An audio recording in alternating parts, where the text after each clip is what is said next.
NFL player Phillip Adams killed 5 men himself, authorities say.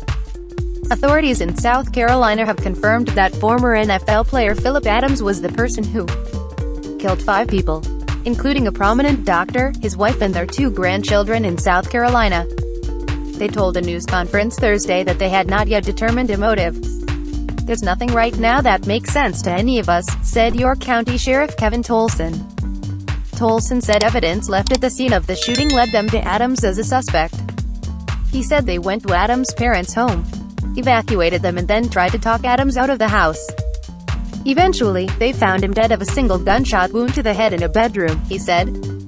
The gunman, who killed 5 people including a prominent doctor in South Carolina, was former NFL player Phillip Adams, who killed himself early Thursday, according to a person who was briefed on the investigation.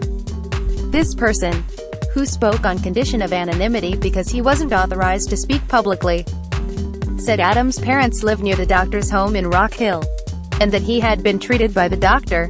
He said Adams killed himself after midnight with a .45 caliber weapon. The York County Sheriff's Office said they had searched for hours before finding the suspect in a nearby home. Dr. Robert Leslie, 70, and his wife, Barbara Leslie, 69, were pronounced dead at the scene along with the grandchildren Ada Leslie, 9, and Noah Leslie, 5, the York County Coroner's Office said. A man who had been working at the home, James Lewis, 38, from Gaston, was found shot to death outside, and a 6th person was hospitalized with serious gunshot wounds. York County Sheriff's Office's spokesperson Trent Ferris said. Adams, 33, played in 78 NFL games over 5 seasons for 6 teams. He joined the 49ers in 2010 as a 7th-round draft pick out of South Carolina State.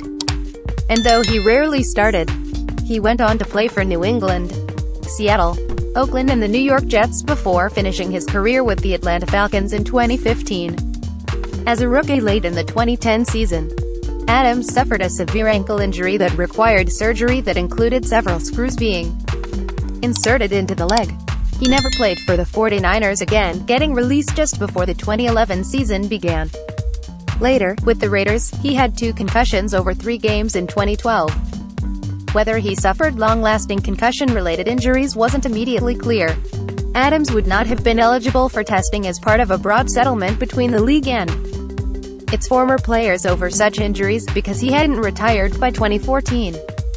Adams' father told his Charlotte television station that he blamed football for problems that may have led his son to commit Wednesday's violence.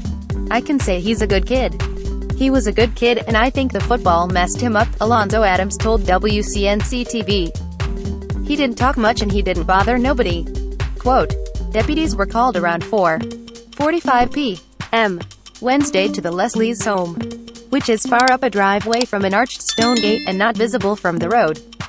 They evacuated the neighbors as they spent hours searching for a suspect with police dogs.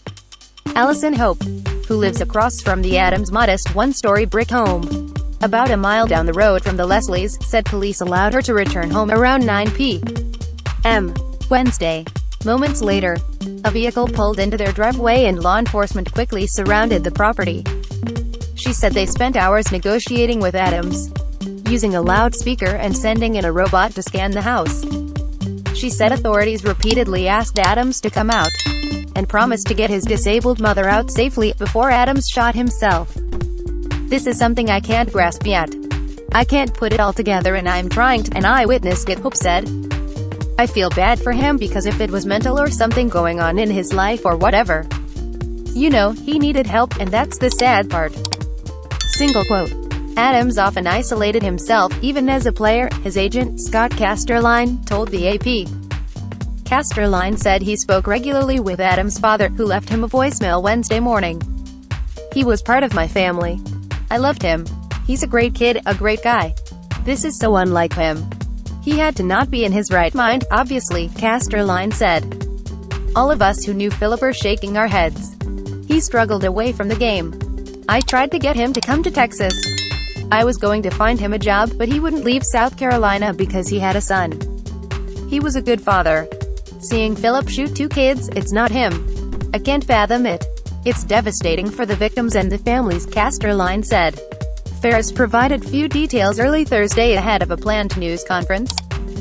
"We have found the person we believe is responsible and we are with him at this time, and that's all I can say about the suspect," Ferris said, adding that they had no reason to believe anyone else was involved. Both Ferris and Adams' father said they had been patients of the slain doctor.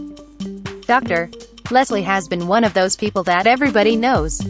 He started Riverview Medical Center in Rock Hill and it's been a staple in Rock Hill for years. Quote, "Leslie had worked for decades as an emergency room doctor, board certified in both emergency medicine and occupational medicine, and serving as emergency department medical director for nearly 15 years at Rock Hill General Hospital." According to his website, he founded 2 urgent care centers, wrote a weekly medical column for the Charlotte Observer, and also wrote a book, Angels in the Earth, collecting what he termed inspiring true stories from his work.